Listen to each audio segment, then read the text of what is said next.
প্রধান বিচারপতি থাকলে তারা আমার সাথে সহযোগিতা করবেন। এবার শেখ হাসিনা সরকারের ব্যাপারে চাঞ্চল্যকর তথ্য দিলেন সাবেক প্রধান বিচারপতি সুরেন্দ্র কুমার সিনহা। 7 বছর আগে তাকে জোর করে দেশ ত্যাগে বাধ্য করেছিল বলে দাবি করেছেন পদত্যাগ করা সাবেক এই প্রধান বিচারপতি। নিরাপত্তা পেলে তিনি আবার দেশে আসবেন বলেও জানিয়েছেন। গত 14 আগস্ট ভিডিও কলের মাধ্যমে বাংলাদেশে একটি গণমাধ্যমকে দেওয়া এক সাক্ষাৎকারে বিচারপতি সিনহা জানান, 7 বছর আগে হাসিনা সরকার তাকে দেশে থাকতে দেয়নি। ডিজিএফআই এর মাধ্যমে তার প্রাত্যহিক জীবন অতিষ্ঠ করে তুলেছিল। তিনি জানান, নির্দেশ ও হস্তক্ষেপ উপেক্ষা করে তিনি বিচার বিভাগের স্বাধীনতার জন্য লড়াই করেছিলেন বলেই তাকে দেশ ছাড়তে বাধ্য করা হয়। বিচারপতি এস.কে সিনহা বলেন, বাংলাদেশে আমার শেষ দিনগুলো ছিল খুবই ভয়ঙ্কর, যা ভাষায় প্রকাশ করার মতো নয়। এটা কেবল উপলব্ধি করা যায়। আমি প্রধান বিচারপতি ছিলাম, সেই আমাকেই গৃহবন্দী করে রাখা হয়েছিল।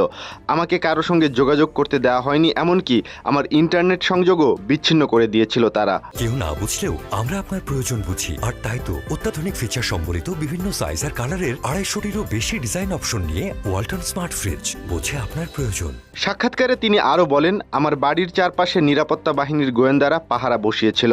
আমার একজন স্টাফ বাসায় ঢুকতে গেলে তাকে পেটানো হয়েছিল। ডিজিএফআই এর তৎকালীন প্রধান সাইফুল আবেদিন মধ্যরাতে আমাকে বিরক্ত করতেন এবং পদত্যাগ করে দেশ ছাড়ার জন্য চাপ দিতেন। 2015 সালের জানুয়ারিতে দেশের 21তম প্রধান বিচারপতি নিযুক্ত হওয়ার পর নিম্ন আদালত যাতে বড় বড় চোরাকারবারি ও দুর্নীতিবাজদের জামিন দিতে না পারে সেজন্য কিছু উদ্যোগ নেয়ার পর থেকেই দ্বন্দ্বের সূত্রপাত হয় বলে দাবি করেন সাবেক প্রধান এই বিচারপতি।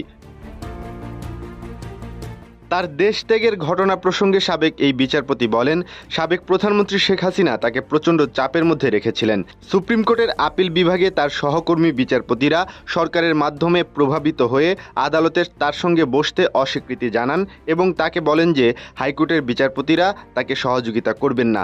এতে তিনি প্রচণ্ড মানসিক চাপে পড়ে যান।